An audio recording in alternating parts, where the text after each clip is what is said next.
Good evening, everybody. Welcome to another episode of The Five Hole right here on the Variety Sports Network. My name is Brandon. I got Brandon and Jerry with me tonight.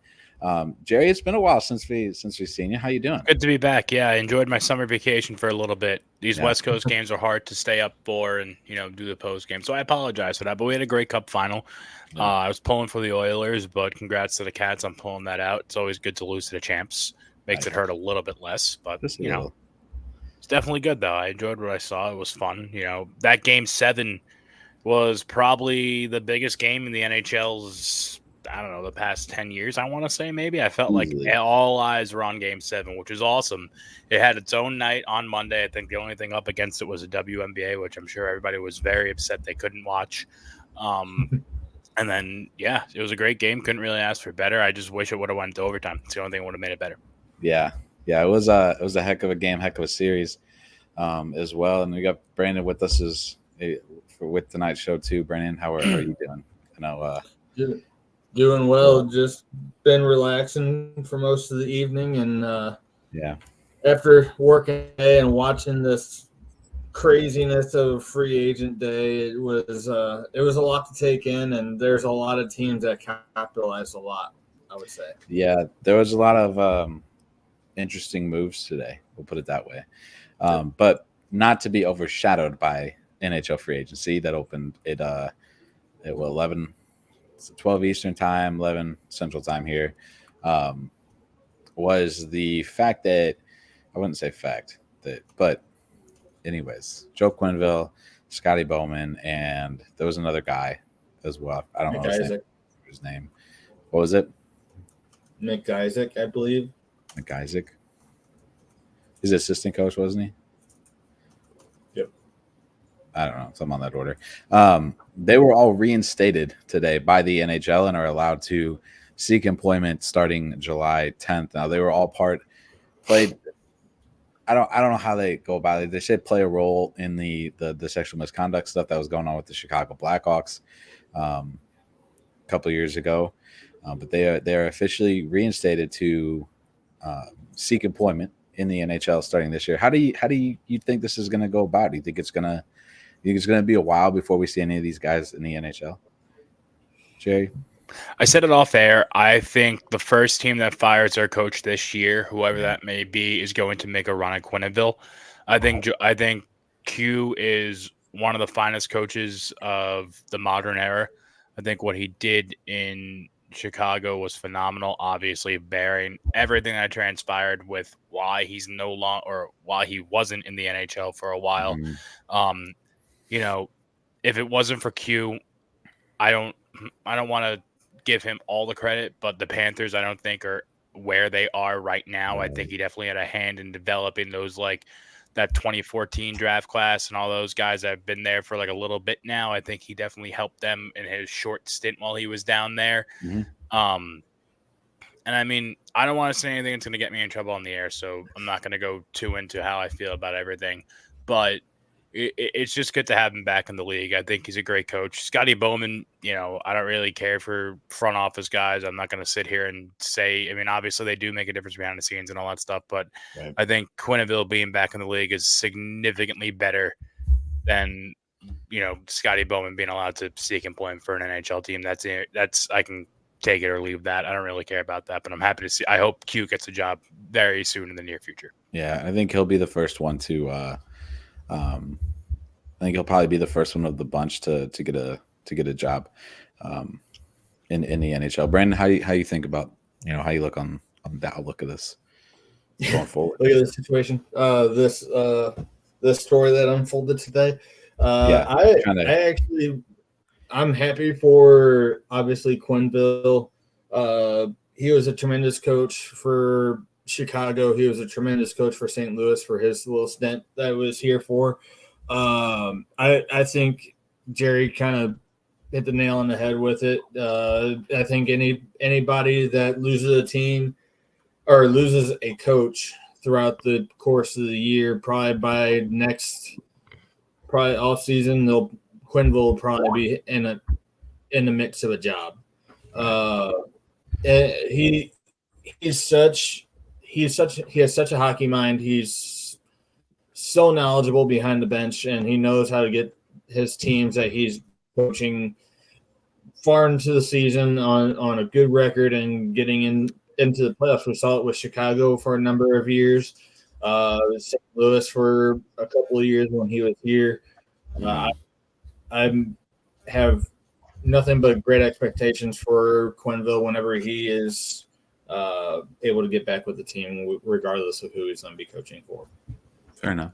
Okay, they're just trying to get thoughts on. I wanted him to be the coach of the Rangers when all that, like, yeah, I guess right before that all went down when he parted ways with Florida, he was technically on the market, and it would have been a controversial hire knowing what we knew at that point in time. But I still wanted the Rangers to pick him up. I think he's a phenomenal. I again can't wax poetic about this guy enough. Just watching what he did in Chicago. Chicago is straight up probably, at least from my perspective, the best dynasty I've seen. Yeah. Minus the Yankees of the 90s. I think they're well respected. I felt like the Blackhawks team, I mean, you guys might want to correct me here because they're more of a rivalry than they ever were to us, but that Blackhawks team was well liked by, I want to say, almost everybody, if not the vast majority of NHL fans. I felt like for all three of their cups, everybody was kind of rooting for him and never hit the point of where it was like with the Golden State Warriors, where it's all right, enough of these guys, or whatever, one of these teams, all right, you won,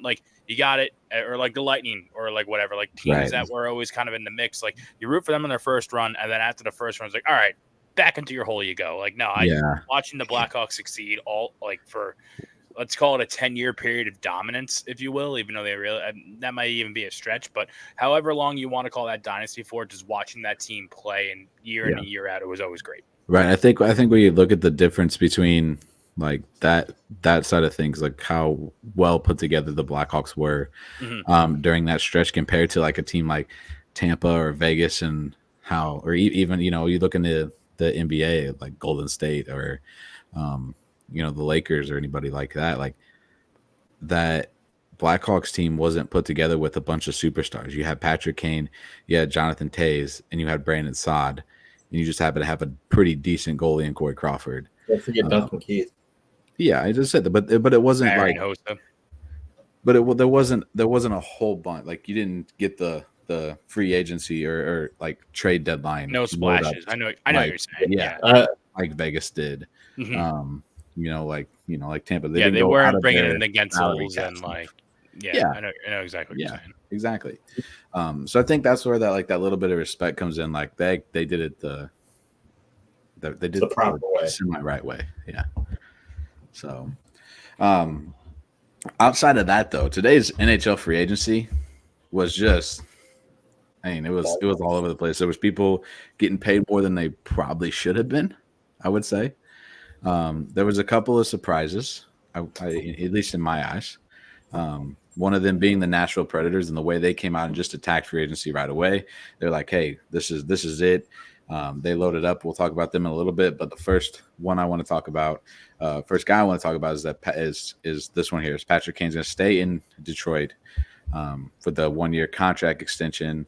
How much does this mean for Detroit, Brandon, and having Patrick Kane back with the Red Wings?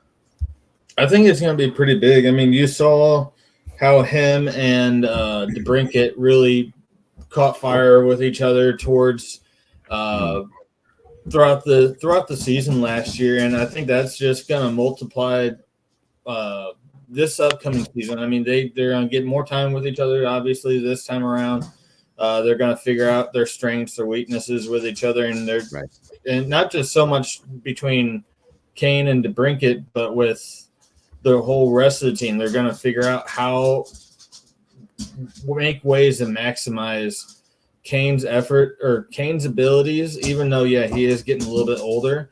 But I still think with the amount of effort and everything that he showed after he had his operation done last season, you just saw the difference in his play from before to the afterwards. And I feel like after everything that he's gone through, I feel like this season we're gonna see that Patrick Kane that we know can play the lights out on the ice, and he's gonna help out Detroit a lot, I think, this season. Yeah, so you're looking at a guy who's 20 goals, 27 assists, so 47 points this past year. He was a -5 when he was on the ice. Jerry, what do you think? You think this was a good move for Detroit? Yeah, so there's two ends to this that I want to touch upon. Number one, looking at it just strictly based on the deal and what the Red Wings did, I do think it's great. Again, we have Aaron in the chat here, so he's going to just sit here and say, yep, here goes Jerry. It's no secret to anybody around any of these streams that I hail Patrick Kane. And I honestly think it's a hot take at this point. I think Patrick Kane is the greatest American-born hockey player to ever put on a pair of skates. I don't care. Again, you heard me wax poetic about that Blackhawks dynasty. I think he's the guy. I wear number 88 when I play hockey because of Patrick Kane. Right. It's good. I think Detroit still has a lot of building to do. I think, like you said, he plays very well to DeBrincat. And I think they're a great tandem on the ice. And yeah, he didn't exactly he's not getting up to snuff. He's not Patrick Kane that he was in Chicago, but he's also getting older now. I think he's 35, 36 in that area. He's in his mid 30s. So 35. He is 35. Yeah. So you're never really, Showtime's starting to come to an end. It doesn't mean it's over. We've seen guys play well into their 40s, and I expect Patrick Kane to be able to do the same thing. But, I think it's a good veteran presence to have in that Detroit locker room who's starting to kind of build from the ground up like we saw in Tampa with Stevie Y getting it done there. And I think he's going to be a nice little building block for what could be a playoff run, maybe not too deep, but a playoff run nonetheless if he sticks around for the entire season. Now, not to cross streams, but as we know on the 5-hole here, all roads lead back to the Garden. And there is a lot of talk in sending Jacob Trouba to the Detroit Red Wings. I've heard that throughout the day for the no trade clause and all that stuff. If we're going to end up shipping him, that seems to be the most likely spot. The 1-year contract now makes me think that with how this is all laid out, before I want to say yesterday, the Rangers again were a leading runner in landing Patrick Kane, and I got my hopes up. I was excited.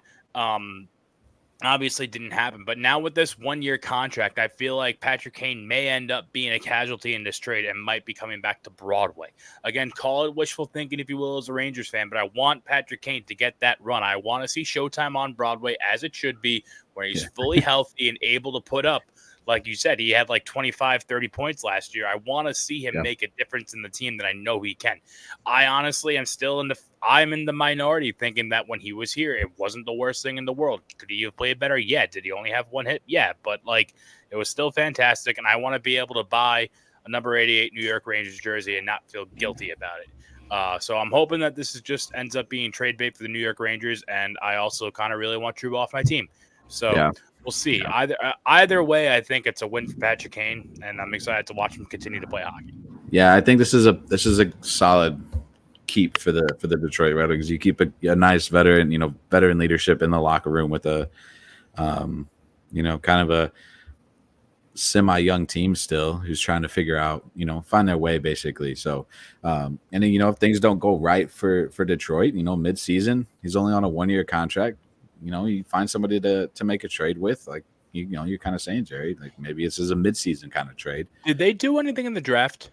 Anything massive, I should say? Detroit? Yeah. They got that Michael Brenzingard. Oh, that's right. He has a pretty good shot. Yeah, he has a pretty good shot. Yeah. But other than that, I didn't really pay attention to Detroit. So trying to keep up with the Blues and the 9 draft picks that they had this year. For some reason, they didn't trade any of them. It was just a little shock to there. I figured they were going to try to trade up at that Philly, at the Philly spot. Yeah, you get up to Minnesota. You get the typical Doug Armstrong, kind of. We talked to some guys, just didn't feel like it was the right thing at the right time. And, it's what it is. So it'll be fine. It'll be fine. Moving on here to the next one I got here. Sam Reinhart stays in Florida 8 years, $69 million total, $8.625 million per year on this one. Aaron, we'll get to your question in a little bit. I see it there, so don't think I'm ignoring it. I see do you like Perron to Ottawa? We'll get to it in just a second. We'll get to it after we talk about Sam Reinhart here. How about that? This one I think is a very important pickup. It's a very solid. It's not necessarily free agent. It's more of like a contract extension than it really is free agency. Yeah. So I thought this was a good pickup for Florida. I thought 8.65 for 8 years. Maybe the 8.6 is a little, but then again, he did score the game-winning goal in the Stanley Cup Finals for you. So, Brandon, what do you think? I think it's a big pickup for Florida to keep Reinhart. I mean, you already have a pretty good roster as it is. Yeah. I mean, Tkachuk, Barkov. You don't have. You're gonna lose Tarasenko, so. Yeah, Tarasenko. Maybe. I mean, you have a large number of lists. You don't have Oliver Ekman-Larsson anymore, but yeah. I mean, still, having a guy like Sam Reinhart, who's been phenomenal in the power play this year for your team, he had a career year this year with 56, I think, 56 goals, something like that, goals. Yeah.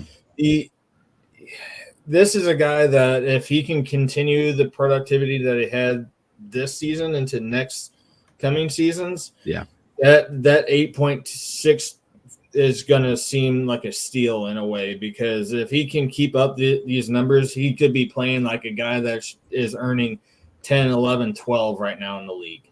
Right. That's fair. That's fair. Jerry, how do you feel about Sam Reinhart stick around in Florida for the next 8 years? Yeah, I mean, it's going to suck. I'll tell you that much, because I don't think that core for the most part is really going anywhere. You mentioned Ekman-Larsson. Did he leave? Where did he go? Toronto. He did? 4 years. No way. Yep. Oh, shit. 4 years. Is it like 6 million, 5 million, something like that? 5 or 6 million? To Toronto, right? Yeah, he went to Toronto. I know it was 4 years. Oh, all right. Well, I guess minus him for the most. Like, Kachuk's going nowhere. Reinhardt's staying. Ekblad's probably going nowhere. Bob just earned himself a nice little bag. I'm sure he's going to extend his career at least 3 to 4 years. You know, he was on his way out. This core, it's something that you got to do, especially for a guy like Reinhart. Correct me if I'm wrong, but I believe he's young, late 20s, maybe early 30s, if that. But this is something that you get, guy, just like you said, he just won the Stanley Cup for you. He wasn't the main reason why, but he had a career year. He scored the game-winning goal. He did a lot throughout the entire playoffs. Mm-hmm. It's a good argument. I wouldn't mind. This is like the Rangers. I'm gonna try not to bring up the Rangers anymore. This is this is just something you have to do where you're locking up at this point. Now he's like basically a veteran, if not a veteran, and it's just it's the right thing to do. I'm not upset with this move at all from the Panthers' perspective, and they're gonna try their best to run it back. So it's gonna be a gambit, but smoke them if you got them, give it a shot. Right, right. Yeah, looking at some of the teams that kind of boosted up their things in the Eastern Conference. You look at the Boston Bruins, obviously. The Bruins made some moves. Made some big moves today. We'll get to that. It's in the slides here, or in the photos here in a minute too. But New Jersey, Toronto, they all made some very solid pickups today. So, but let's answer Aaron's question here. Do you like David Perron to Ottawa? I think it was a 2 year. Was it 2 year? 2 years for what was it? I had it up just a minute ago. It was 2 years for $8 million.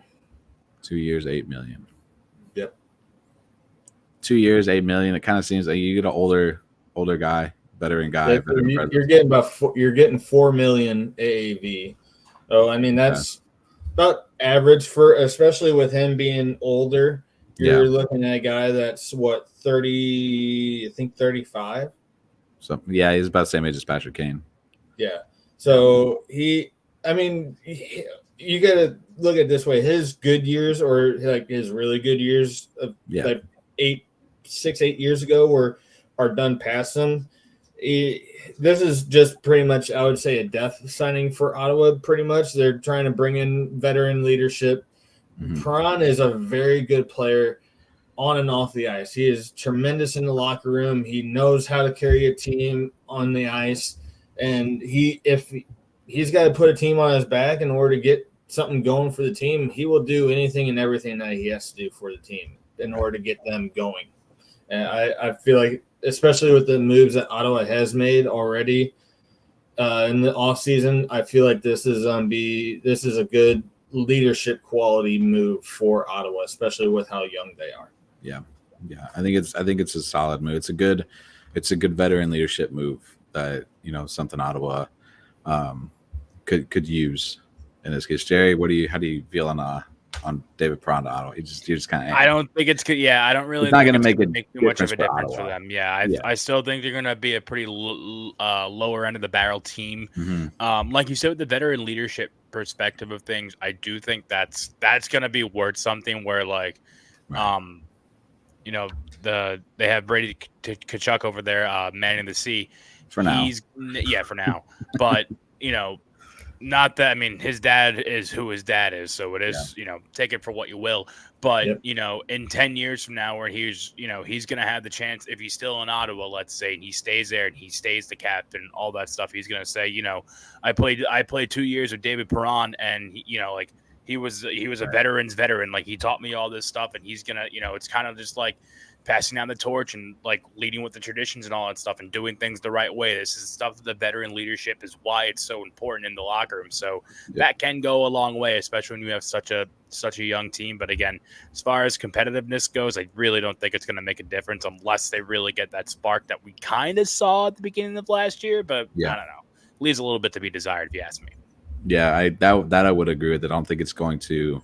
It's not something that sticks off the page. It's like, oh, this is a really, really good pickup for Ottawa. One piece doesn't complete a puzzle, my friend. Right. You might get a better picture, but it's not going to complete the puzzle.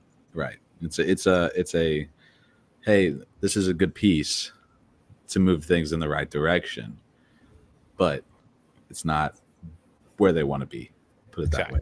There's always going to be those teams every year that, that are trying to continue to build off what they're doing. Unfortunately for Ottawa, they just happen to be in like a 10-year run of it. At the same time. Went to didn't they go to the Cup final or the Eastern Conference final not too long ago? It was like the 2018, 2017 maybe. Yeah, I think it was like 16 or 17 or something like that. It wasn't nothing recent. Yeah, it's been 8 years. I guess it's almost 10 years at this point. Yeah. It was a year Pittsburgh went when they played Nashville because they scored off that that just ringer of a shot in overtime, I think, to win Game 7. Yeah, what's his name over was there? Craig Anderson, the defenseman. Carlson was on the Senators still. Yeah. Right before they sent them, a year or two before they sent them to San Jose, I think. So, moving on, we'll move on to the next one here, and this is a big one. It kind of had a little bit of a domino effect with Jay Guentzal being traded to Tampa Bay and then signing a 7-year, $8-point-something million deal with the Tampa Bay Lightning, which pushed Steven Stamkos out the door, basically. How do you see him go? It sucks to see Stammer go. I remember when they drafted him, and my uncle is a New York transplant into the Tampa area, and he's been there just about as long as the Lightning has been there. He's watched that team grow, win. Well, what now? Four total Stanley Cups. I think he was around. He was so close to them that he made Vinny Lecavalier like one of my favorite players of all time, and even Martin St. Louis, who was also a Ranger. Things like that. Like watching this team, I remember when they drafted Stamkos, and he was jacked up, and I found out all about this guy, and I got to see him literally bleed when they lost Game 7 to the Boston Bruins in the Eastern Conference Final in 2012, I want to say it was, where he took that slap shot to the nose and shattered his nose through on a cage and came back and tried to win the game, but they lost in overtime. Heartbreaking stuff just to come back and then go on a dynasty run to win 3 cups with that team. Like, he's been through so much, and it sucks to see him go. But at this point in the game, or I rather at this point in where sports are as a whole, that's just showbiz, and you just hate to see it happen. There's no doubt in my mind that 91 will be hanging from the rafters. Or I'm sorry, not 91, 19. I'm dyslexia. You were right. It's 91. Is it 91? I thought it was 19. 91. Oh, duh. Yeah, I guess I could have just looked at your picture. I don't know why I thought it was 19. There's no doubt in my mind he's going to be hanging from the rafters whenever it might be. I mean, you got to think he only has 2 to 3 years left in the league, maybe, and maybe I'm wrong. Maybe he's one of those freaks who's going to play forever, which is a possibility. But his time in Tampa is never going to not go unnoticed. He was I believe he might have been first overall, if memory serves me correctly. I don't know how true. Let me see. Steven Stamkos draft. I wouldn't doubt if he was first. So I don't remember. It's been so long. Wow. Stamkos was a huge force. Selected number 1 overall in the 2008 NHL entry draft. Yeah, he was number 1 overall pick. Played there for 2008, 18. So 14 years he was in Tampa for, and he really made a difference on that franchise. And he got to play with, he saw the 2 guards there because he played with LeCavier and Martin St. Louis. He played with the old guard. He might have even played with Brad Richards before he got shipped. I don't know if he did or not. I think that was his rookie season. With Richards? Yeah. Yeah. Mm-hmm. And then so he played with the old guard. He saw them on their way out. That hurt. And then he was the reason how they ushered in the new guard and watched that all happen and built that dynasty up. And now, unfortunately, it's all over and he's out of there. But still, 14 years, well worth it, well earned, well deserved. It will never go forgotten. I don't think, at least. Right. So you look at a guy like Jake Guentzal. He scored 77 points, 30 goals, 47 assists between the Pittsburgh Penguins and the Carolina Hurricanes just last season. Is this really it's just a replacement for Steven Stamkos at this point, don't you think, Brandon? Oh, definitely. Definitely, yeah. I mean, with the moves that Tampa was kind of making within probably a couple days of free agency, you could tell that they're making room aside from getting rid of Stamkos at free agency. Mm-hmm. You kind of knew something was going to be going on, especially when they traded for the rights for Guentzal. And so, I mean, yeah, he's pretty much taking over his spot. I mean, yeah, I agree with you. They did lose this a little bit they did get a little bit out of this. I mean, yes, Guentzal is nothing like what Stamkos is, but you're pretty much bringing in a lot more other pieces of the talent that the team is going to be able to grow off of. Yeah. I mean, but also aside from this, from Carolina trading Guentzal, I know there's a lot of people out there that are thinking that later on this week that they're going to be offering. They already gave qualifying offers to Natchez and a few of the other guys on Carolina's team. They lost so much today, though. No, they didn't. They did a couple of things. I think they signed. Who else did they sign? Carolina signed Martinook. He re-signed Slavin, William Carrier, Ghost Pierre. Yeah, and Ghost Pierre. Tyson Yost and Shane Walker and Eric Robinson. So those are the signings that the Hurricanes made, but I almost feel like with the star power that they are losing from Guentzal, I almost feel like the idea that they had of dealing away Natchez or letting them walk, it probably isn't foreseeable now because I think they're going to be losing a lot of talent with losing Guentzal, and I feel like they're going to want to try to keep some sort of veteran talent on them, even though he's only been in the league for 3 years. Jake Guentzal? No, Necas. Yeah, it hasn't been very long. So 3, 4. This might be his fourth season coming up. Yeah, so I see it. I don't know. Guentzal is going to be good for Tampa, especially with losing Stamkos, but we'll have to wait and see how it all kind of turns out or unfolds. You also got to almost know, like, the minute Guentzal got traded there, you knew he was just a rental. Yeah. He wasn't going to stick around. Right. I think Carolina at one point was hoping that he would stick around, but I don't think they had the cap space. I don't think I think he was for way the too money expensive. that he's getting from Tampa. Right. Yeah. Yeah, because it's a good chunk of change. It's not, it's nothing on the light end, but we'll see what happens. With they're in Tampa, they made some. Outside of this, they didn't really do a whole. I don't think outside of Guentzal, they were pretty quiet today. They signed a forward, Zemgus Jurgensons. And they signed 4 players to 1 year, 2-way contracts. Yeah. So we'll just say relatively quiet today for the month. They didn't make another big splash within free agency itself. So you're looking over to this one. Now, this I hate to say this at the same time, being from St. Louis and a Blues fan, but the Chicago Blackhawks made a little bit of a Blackhawks had a good deadline, quietly, or whatever you want to call it, free agency. Yeah, quietly. You get Tyler Bertuzzi at 4 years, $5.5 million, and then Teo Teravainen for 3 years, $5.5 million as well. On top of Pat Maroon. Yeah, you get Pat. There was 3 or 4 other Alex signings they made.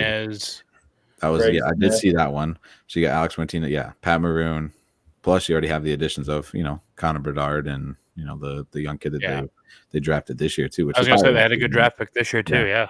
And then they also picked up Laurent Brosset as a goaltender for the already set up goaltenders that they already have. Yeah. Looking at these 2 signings, how having a young guy like Connor Bedard and you bring in some basically offensive help in this case with Bertuzzi and Teravainen, how important is it that Chicago did get these guys for the next 3-4 years, Jerry? They stay healthy, they'll be competitive. Yeah, that's the name of the game here. And I think now that the how can I say this? I don't want to call it the scaries, but now that Bedard has earned his stripes, he's rookie of the year. I don't think bearing his actions on the ice, I don't think many people are going to be taking runs at him. Obviously it's unfortunate that someone broke his jaw last year, but that's out. Was it Corey Perry that broke his jaw, or did I make that up? Corey Perry beat the shit out. He was on the Blackhawks when he got the jaw broke, right? Yeah.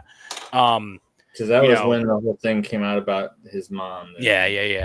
I mean, listen, there was flashes of moments last year where you're watching the Blackhawks play. And granted, I didn't watch a ton of Blackhawks games, but they did have, I want to say they had 10 primetime games on whatever their respective channels, whether it's TNT or ABC.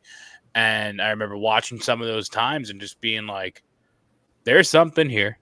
Connor Bedard, he's the next up. It's totally proven. I have no doubt in my mind about that. Now, adding Tyler Bertuzzi, a little bit of muscle, a lot of bit of skill, that's going to help tremendously. And then Teravainen hurts me because I wanted Teravainen. He was supposed to be our big splash signing this year, and it didn't happen. We didn't make any, which kind of sucks. I'm still dealing with, but they're stacking them up, man. I think you give the I think they're going to be competitive this year. Mm-hmm. You give them 3 years, they're going to be a force to be reckoned with. Are they going to be the 2010 through 2016 Blackhawks? I don't know about that one, but they're going to be a force to be reckoned with. Yeah, they'll be a very, very solid team if they can keep things together. Brandon, how do you feel about this, knowing that the Blues were pretty quiet today?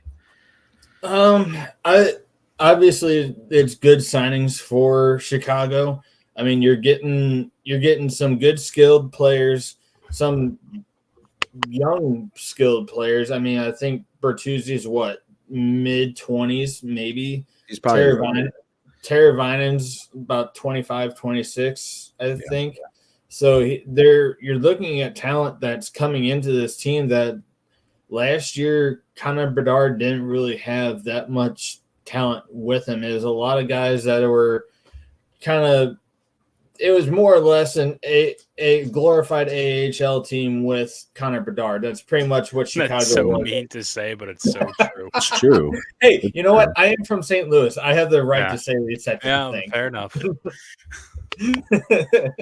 But just from the splash that they made to pick up another goalie, some really good offensive-minded players, and even a couple of defense players, I think. They got a goon. I wouldn't say a goon, but you got a guy in Pat Maroon who will throw his body around it still if he needs to. Bertuzzi can fight too. He's no slouch. Bertuzzi's a tough guy. Yeah. So I think it's a good move for Chicago. Is it going to suck for other teams that are in the Central Division, i.e. the St. Louis Blues? Probably, because there's a lot of teams in the Central today that made some big splashes, and I would say people in St. Louis are probably a little worried, especially with not making many moves. Yeah. I know we've been, kind of following things a lot on here, on the St. Louis side, being, based out of St. Louis. We pay attention to a lot of stuff in St. Louis, so you keep capping in at 1 year, $1 million, which is just it's a depth signing, and you just hope, again, kind of like Sammy Blais, that he catches on and puts 20 pucks in the back of the net just to help throughout the season, just offensively. But I don't think, obviously that's not going to happen. He scored 16 goals in 97 games that he's been with St. Louis so far, something on that order. So it's not a lot, but I think 4 or 5 of them was from the 22-23 season. Yeah. So hey, I don't know. The scary part about it is this isn't the best. The Blackhawks didn't have the best out of the Central Division. They weren't the top team that had the best. No, far from best signings today, which is crazy. It's just crazy. So Jerry, what do you kind of had your thoughts here? What do you think? I'd already asked you. I probably already asked you, didn't I? About the Blackhawks? Yeah. 2 to 3 years, they're going to be a force to be reckoned with. Right, so I did ask you. Okay, that's what I thought. Running through it in my head. We'll move on here. Just a couple other ones here, just some random ones. Kind of Brown stays in Edmonton along with Corey Perry, both getting 1 year deals there as well. I'll go back to the Cup. Yeah. I had a misprint here for some reason earlier. I saw Tanev with 4 years. It's actually 6 years at $4.5 million to Toronto. This is the one that I was just like, I don't know about this one. That's a lot for a guy. You look at Chris Tanev, by the time his contract's up in Toronto, he's going to be 40, 41. Yeah, but at the same time, kind of how like the conversation you and me and a couple of the other guys had from Variety Sports had earlier today about the Buchnevich re-signing if they end up doing that. I think this is kind of like one of those contracts to where, at the front end you're looking at $4.5 million, but I think like the last year or the last 2 years for Tanev's contract, it's significantly lower just because of his age. Right. I think I did read that somewhere that it is higher in the front end and lower in the back end. Yeah. I haven't seen a whole bunch on that, but I don't think. No, I just saw that he's 34 now, so 6 years again. He'll be 40. Yeah, I think I saw it on that. The NHL did say, because almost in regards to this contract itself, that they were like, "Hey, here's the deal. Like, we're not going to cut you any slack in your salary cap stuff with long-term IR if you're going to sign these older guys like this to these kind of contracts. You're still going to have to. They're going to have to keep it on the books. All because he goes long-term IR doesn't mean, plays 3 years. Crack down on that. Plays 3 years, but then doesn't play his last 3 years of his contract. You still got to cover that, in your salary cap. So that'll be interesting to see how that all works out. And then you have this is one that hurt. Actually, to New Jersey at 6 years, $5.5 million. How do you feel about this one? Being a team in it. Yeah, Jerry's like, I don't care. He's a Rangers fan. I don't care. Listen, the Devils are going to be the Devils. Signing. They're going to be.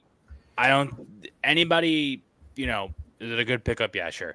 But they have their playmakers set, and it all needs to work for them. I think they should probably work work on going out there and getting a goalie, in my opinion, if they want to be. Got Markstrom. I don't know. I think in this division you need a goalie to be pretty competitive. We have a solid goalie. The Islanders have a solid goalie, as much as it hurts me to say. Penguins once upon a time had a solid goalie, but that's not anymore. I think the Caps with Charlie Lindgren have something going on there. I think that's going to be something to note for years to come. I hope he sticks around. Now they have Thompson now, don't they? And did they get another goalie? I didn't even see that. But yeah, I think, Devils are going to devil. I think they're always going to be fighting with us, complaining this, that, and the other thing. I'm never going to pay attention to them. So good for them, I guess. I hope they're happy. I wish them the best until we play them. Then we're going to kick the shit out of you and forget about you while you monitor all of our movements and cry about what we do more than anybody else. I love it. Brandon, you kind of had some second thoughts here on Pesci to New Jersey. Yeah, because I was really hoping this was going to be a signing that the Blues made, because I've seen Pesci play for the last couple seasons and how he's played, and especially with his age and everything. And I felt like this was a guy that could have fit really good with the plan that the Blues had, and it was something that would have been easily affordable. I mean, 6 years at 5.5, that's something that you could make for the Blues and still had plenty of room to re-sign Buchnevich, and still possibly made some other little smaller moves as well. Right. So to see him kind of move to New Jersey, it kind of hurt a little bit. Yeah. That's understandable. I guess. Other than that, you get Connor Brown stays at Edmonton, Corey Perry stays at Edmonton. Did saw Warren Fogle is down to LA now, along with Tyler Toffoli. No, Tyler Toffoli signed San Jose. My bad. Yep. There was somebody else who signed in LA. I'll find it. I'll look for it. Tyler Toffoli went to San Jose. Warren Fogle is in LA now instead of Edmonton. Joel Edmondson. That was the one that I thought I was really hoping the Blues were going to go after, because I knew he was going to be on the semi kind of middle pay scale there. Yeah. I thought that would have been bring Joel back to St. Louis. That's all. Would have been a solid pickup for him. Let's talk about the probably best free agency pickups so far. Or what we'll probably see. And that's Steven Stamkos, 4 years, $8 million. Jonathan Marchessault, 5 years, $5.5 million. And then Brady Skagey, 7 years, $7 million. All to the Nashville Predators. They came out swinging this morning. All three of these guys were signed by noon today. That's how it should be done, I think. Yeah, they didn't take time long at all. They knew what they wanted, and they went out and grabbed it quick. Good. Yeah. Strike while the iron's hot. Looking at the Nashville team already, I mean, they were I wouldn't say they were a great team, but they were the most annoying team to probably play this year for anybody. And now you're adding Stamkos, Marchessault, you get a solid defensive guy in Brady Skagey. Brandon, how do you feel about that? We already talked about the Blackhawks. How do you feel about the Predators and what they did today? I think you're looking at the Central Division. At least they're going to end up high in the Central Division standings by the end of the season this upcoming year. I mean, with the talent that this team already has, I mean, it's going to be unreal the amount of talent that they have now. You're talking having Stamkos, Marchessault, Skagey, on top of already having good players like Roman Josi, Roman Josi. I can't. They just have such a diverse group of guys on the Nashville Predators team that this is probably going to be their year that they go far. and they're going to be very hard to play against. Incredibly competitive. They were competitive this year. They were just out of the money this year, and I think now this is going to kind of, like we were talking about with Chicago, where they're 2-3 years away from really making a splash here. I think this year, this is a team that you saw got better and got scary at the deadline. These are really solid pickups. I love the Shea pickup. I think he's a very solid defenseman. I wish he was still on the Rangers. He was great.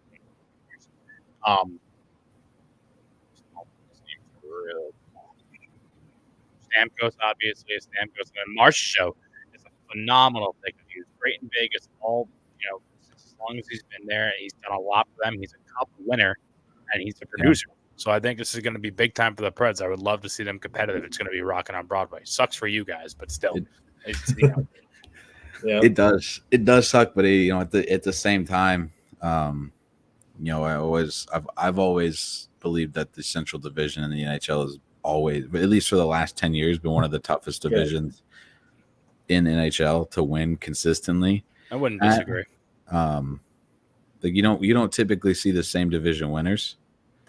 It'll bounce around between, 1 year it'll be Dallas, next year it'll be Nashville, and next year it'll be Minnesota, and next year after that it'll be Winnipeg, and then it'll go back to Minnesota, and you don't see that same it bounces around all over the place. Yeah, that's why the same time, seeing Chicago and seeing Nashville pick up some of these guys, and even Colorado re-signing Jonathan Drouin today too. Even though it's not a huge pickup, that's a guy that's been in the organization now, for Colorado, that could produce for them. And, it keeps them where they're at. Their salary cap issue is a mess, which is why I'm sure they didn't, go after a lot of the guys they could have, because their salary cap is stupid messed up right now. Yeah. So that's why I'm telling myself the Rangers made no moves, because we had to worry about the cap here. That's what's making me sleep tonight. Yeah. Just a few more other things. You got Victor Arvidsson to Edmonton, also 2 years, $8 million contract, and who was it? Anthony Duclair to the Islanders as well on a 4-year deal. That's not a bad pickup. He's an ex-Ranger. He knows the area pretty well. Again, the Islanders are kind of right in the money. They just couldn't get out of their own way, I felt like, last year. Right. So this is going to be a pretty solid pickup, but we'll see. No, Gabe, not yet. And even after we do, we don't burn jerseys. We respect our players, especially our captains, despite their how can I say it? Deficiencies. He played with a shattered ankle, didn't he? Is that what the report came out? That's what came out. Yeah. So they say. Yeah. So they say. All right, moving on. You got Brandon Montour to the Seattle Kraken for 7 years, $7.14 million. Brandon, I know this was a guy that you've been harping on for the Blues to pick up in free agency stuff. Yep. How do you feel about him going to Seattle? You think it's a good pickup for Seattle?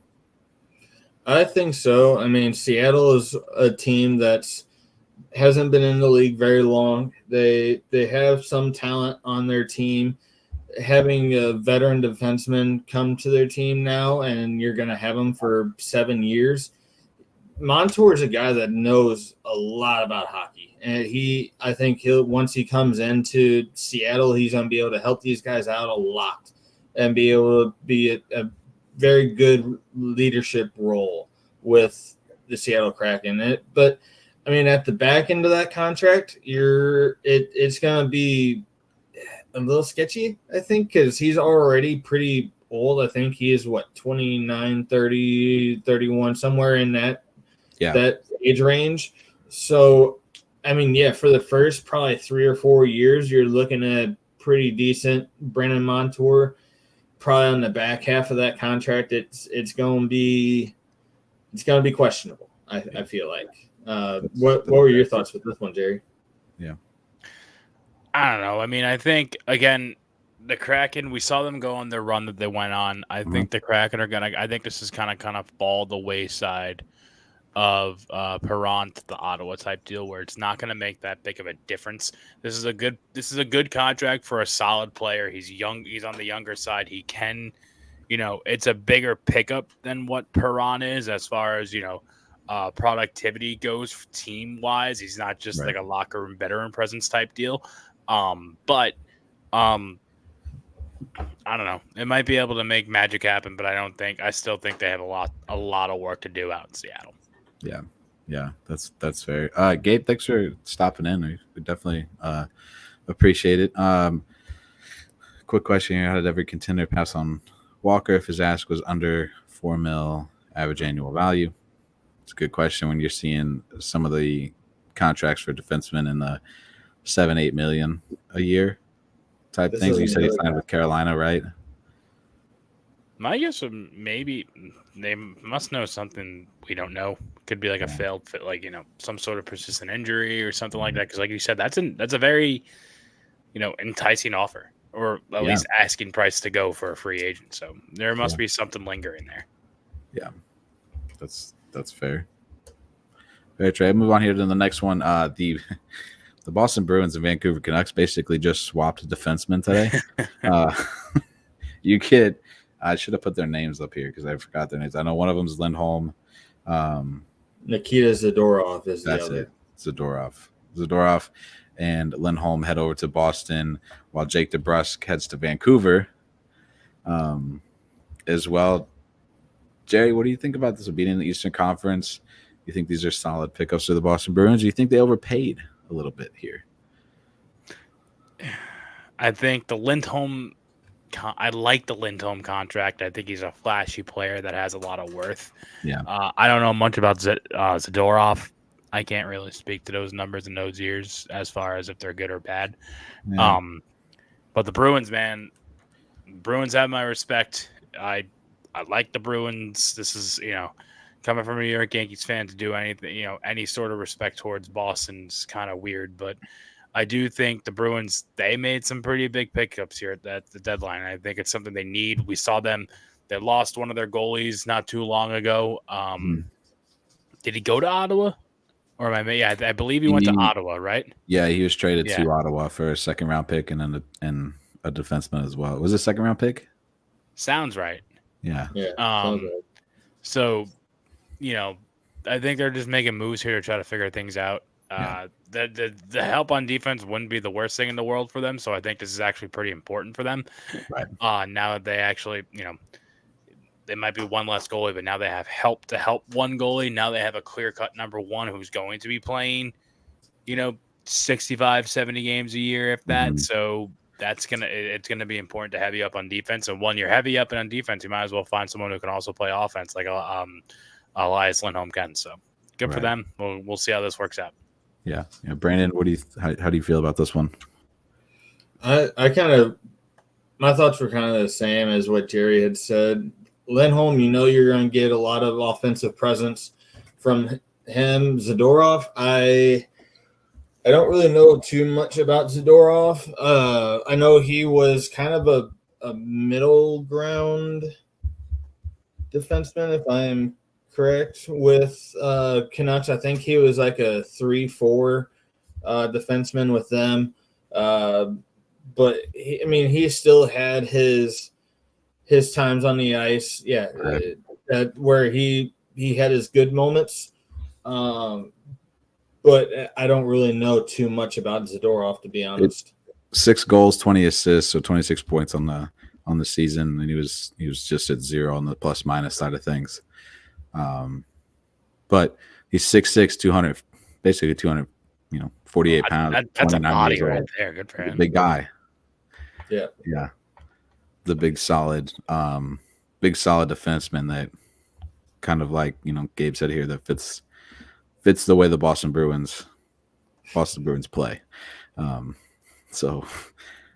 Which sucks for him. But yeah, he was, I believe he was actually traded from, he was one of those weird trades that you don't see too often, in at least in Western Canada, between the Flames and the Canucks. So he was with the Flames, ended up going to the Canucks halfway through the season, around the trade deadline for that playoff push for Vancouver. Zadorov was, at least. So, and the last one is Jake DeBrusk to Vancouver. I think this is a solid deal for Vancouver. He's 7 years, $5.5 million for a proven defenseman. I mean, you're going from the East Coast to the West Coast, at the same time. But I think this is a good deal for the Vancouver. Yeah, I think this is a huge pickup. I think this is a big. If you're going to ship out 2 of your defensemen who are pretty solid, might as well replace it with a proven solid defenseman like Jake DeBrusk. So good for them. I think if we all remember back to last year, I was correct, not to glaze myself here on this one, but this Canucks core, they're a good team. They have a lot to look forward to. I think the future is very bright for them. They just had to get their woes in now, which they got this playoffs. I think this is one of those additions that's going to be a difference maker. Be on the lookout for I wouldn't be surprised if, again, come trade deadline time, you see bigger pickups again like they had with Elias Lindholm, that sort of thing. So I think if that all works out again, I think we might be looking at another late Vancouver playoff run. Yeah. Could definitely see that. They're eliminated in the second round by the Edmonton Oilers, who they were up 2 games at one point on. Yeah, it was a good series. It was a heck of a series. So, Brandon, what do you think? I felt like this was a very good move for Vancouver. I mean, Jerry, we all talked earlier this year, throughout the season, before the season even started, how young of a team Vancouver was, and how we weren't sure how well they were going to go. But obviously they were able to do somewhat of magic with what they had to get as far in the playoffs as they did. Adding a guy like Jake DeBrusk, who is a very good defenseman. He's been around for a little bit. It gives them that little bit of, I would say, not so much young talent, but veteran talent that they may not have had as much of last season. I mean, you had you had Pedersen, you had Brock Boeser, you had a bunch of players that are good veteran talent, and I feel like this is something on the back end of things where you have a little bit of defensive veteran leadership that you have for some of the defensive core that may have been a little bit more on the younger side. That's fair. Kind of looking at some of the these other guys who are, some of the late signings of today. We saw Shane Walker go to Carolina. Alex Wenberg ended up signing with the San Jose Sharks. Feel like that's a solid pickup for them. We already mentioned the Corey Perry. I wanted to keep him around. The Sharks stole him from us, even though he wanted nothing to do. He was, he made it clear that he was going to be testing out free agency, but I liked him a lot. I thought he was a hard worker. Yeah. And then they also picked up Tyler Toffoli, who was another targeted big splash free agent that we were looking at, that we were hoping to pick up, but Sharks beat us to both of them. So maybe they're going to turn things around in San Jose. Could be doubtful, but we'll see. Now they'll, things roll the way they will. They'll sweep the season series with the Blues. I don't feel bad for them. They were competitive enough for long enough, and they couldn't capitalize on it. It's their own fault. Yeah, that's right. We mentioned it too. Oliver Ekman-Larsson in Toronto now, leaving Florida, but there's still quite a few names. Jerry, Rangers got Riley Smith. Yep. And Sam Carrick today. I don't know much about either of them, so we'll see what's going to happen here. Yeah, Riley Smith, he was with Vegas. For the number of years, and then he got traded to Pittsburgh. Last year, and he had kind of a fallen off year last year. Riley Smith did, and I feel like that's the reason why Pittsburgh didn't re-sign him. But I mean, he's a good two-way forward that's on the wing, and there's honestly no ways to go wrong with him. He's a very good forward as a winger, I would say. Okay, that makes you feel good. Yeah, he was a pretty solid guy out in when he was with Vegas, in their cup runs and in their playoff runs and whatnot, and kind of got the short end of the stick when it come to the salary. When it was a salary cap thing, got the short end of the stick there, and was just the guy that was out the door on the chopping block. Send him to Pittsburgh. The Montreal Canadiens. Yeah, he didn't have very flashy numbers or anything. Yeah. He wasn't like a 20, 30 goal scorer or anything. I think he was very middle ground. I think he had like 16, 17 goals, maybe something along those lines. But I'd say he was still a pretty decent two-way winger. Yeah. Okay. Yeah, good, because we need more help on defense. So if he can get back to the zone and play defense when Fox or Keandre Miller's rushing the puck, that makes me feel good. Yeah, that's fair. I had a list here. So you're looking at guys.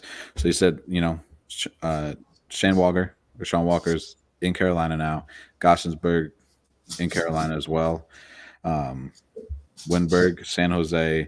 There's still names out there like Vladimir Tarasenko, Adam Henrique, Matthias Janmark. I think Jeff Skinner signed somewhere. I don't remember where I saw he signed though. Was it Edmonton? It wasn't Edmonton, was it? I swore I saw his name. I saw his name pop up at some point today. I'll tell you right now. Hold on.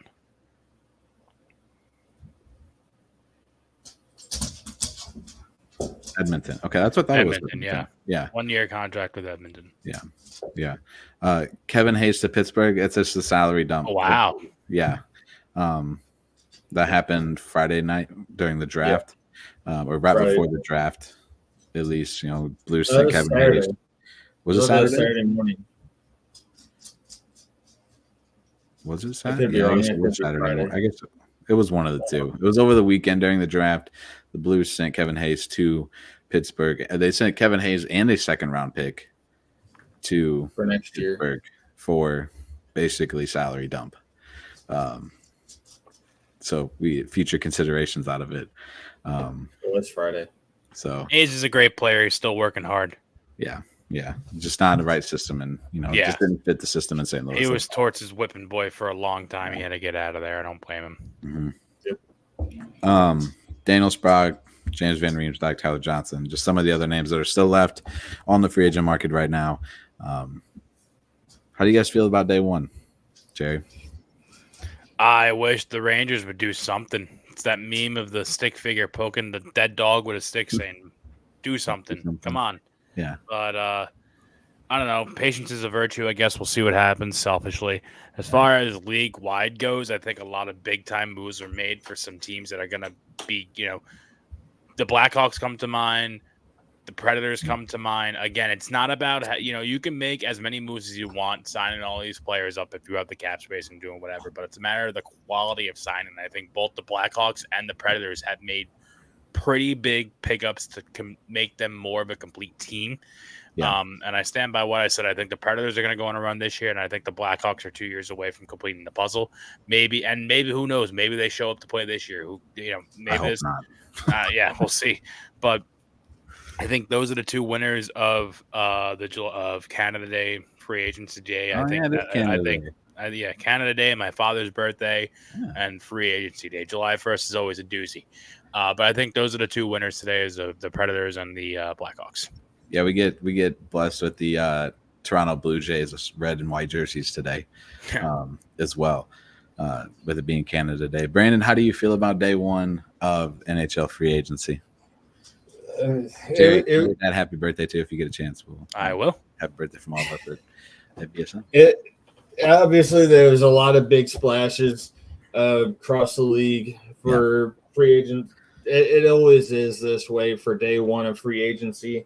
I mean, with the amount of moves that were made today, it got pretty crazy pretty quick at the start of the day, and I was a little more hopeful for the Blues to do something, but at the same time, I kind of figured they were going to be taking a little bit more of a back seat, probably doing more moves like day 2, day 3, day 4, somewhere later on in the week. I didn't see them doing very much day one. Yeah.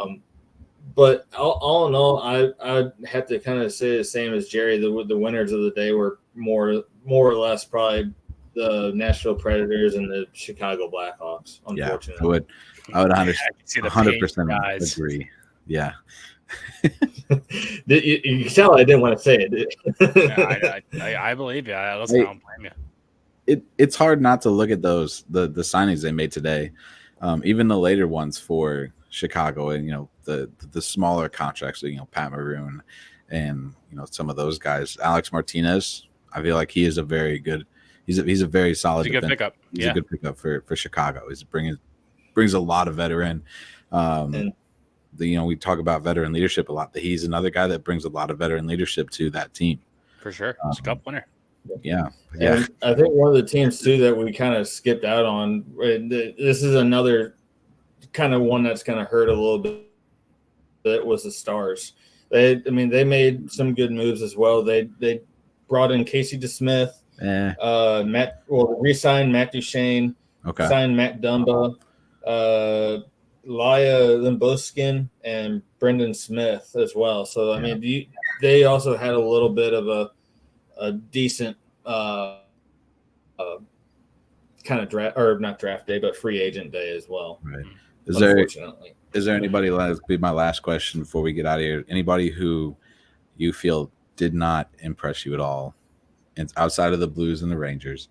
Anybody who didn't? It's for me. It's Vegas. I think Vegas took a real big blow today, losing some of the guys they did, and Marcia Schultz and Alex Martinez, and Stevenson as well to Seattle. It's always a little tougher to lose a guy to not just a conference team, but a division team as well. So they also lost a guy to Anaheim didn't do anything today as well. I was gonna say the Ducks. You can also point a finger at the Canadians. Yeah. Two teams that are just kind of coasting at the bottom of the league, where you feel like they're almost just like, are you okay with being losers? Like, what's going on? Do you not want to make your team better? Like, it sounds like all signs are pointing to Anaheim shipping out their golden boy to come to New York. Again, wishful thinking on my part. We always think we're going to land everybody. But I have heard a lot of rumblings of Zegers coming to New York, which would be kind of cool. But, yeah, like, I just don't get it. Like, don't, like, build your team up, especially the Ducks. The Ducks just announced this new logo. They're everything's like coming up aces. They're coming up oranges rather, because they're Orange County. They're pushing that hard. It just doesn't make sense to me. Wouldn't you want to get better? But again, the quietness. They're not, and it's not even a team that you can look at and be like, oh yeah, we can run it back with these guys. No, you can't. You can't. You were, bottom. You had a top 3 pick, so kind of figure it out there. Yeah. I agree with that. Wenberg's, I agree with that. The only thing I saw the Montreal Canadiens do, they did sign, I'm probably going to say his name. It was Zaflowski. Is that how you say it? Zaflowski? 8 years, $60.8 million contract today, during the signing periods today and whatnot. So that was the only thing I seen the Montreal Canadiens do. But yeah, I forgot about it. It shows how much, you didn't hear about Anaheim today. So it makes you just completely forget that they didn't do anything today. But yeah, I still think Vegas is another one that took a little bit of a blow today. Well, I mean, you could kind of see that too, with especially all the pieces that they pulled in. Yeah, you knew it was bound to happen. Deadline. You could tell that they were literally just stacking everything up just to try to make that one cup run to try to get theirs as fast as they could. Yeah. And I would agree with Gabe. The Hurdle contract, it hurted them. I mean, a lot of the contracts they signed, especially knowing what contracts that they had coming up in free agency, that you knew that they were probably not going to be picking up a whole lot. You knew that they were going to be dishing out a lot of guys because they were well over the cap whenever they got finished with this season. Are you trying to say actions have consequences? Oh man. No. They I mean, yeah, a little bit, yeah. Dang. All righty. Well, we'll get out of here for the night. Kind of wrapped up day 1 of NHL free agency. More to come. Plenty of fish in the pond. Yeah, it's going to be interesting to see where the rest of the week goes. I'd imagine most of these guys are going to. A good chunk of the guys that are left are probably going to be signed before the 4th. Yeah, I'd say so. You'll have your stragglers. I think Vladimir Tarasenko will be another one. I think he's going to just kind of wait things out again, see what's out there. Don't Don't knock him returning to New York. Don't knock him I returning would love to it. I would love St. nothing Louis. more if my sweet boy can come home. I love Laddie T. That was my guy. I also wouldn't doubt it if he goes back to Florida as well. So it'd be interesting to see where he goes, is where some of these other guys go. If he goes back to Florida either. I think that'd be a pretty smart move on his part. It would make sense for him to go back to Florida. It really would. In my eyes, I think it makes. That's where I feel like he would fit best. 100%. I mean, I don't want to sit here and say they're a definite for running it back this year, but they have they have a good shot. Right. Yeah. So thanks for tuning in. Anybody who watched the show, appreciate it. Gabe, thanks for all the comments and stuff. Aaron, appreciate you as well. Tuning in and throwing stuff in here when you can. Jerry, Brandon, thank you guys for jumping on tonight. It. And whatnot. And we will we'll catch you, I guess, on the next episode. I don't know when we'll figure it out. You'll see us around again before the end of the season. You'll 100%. See us or before the end of the season, before the start of the 2024-25 season. Schedule release is coming out. Our schedules kind of came out today a little bit, so I'm sure we'll bounce around. You'll see us again. So and whatnot. But subscribe, like, share. You know what to do. We'll see you later.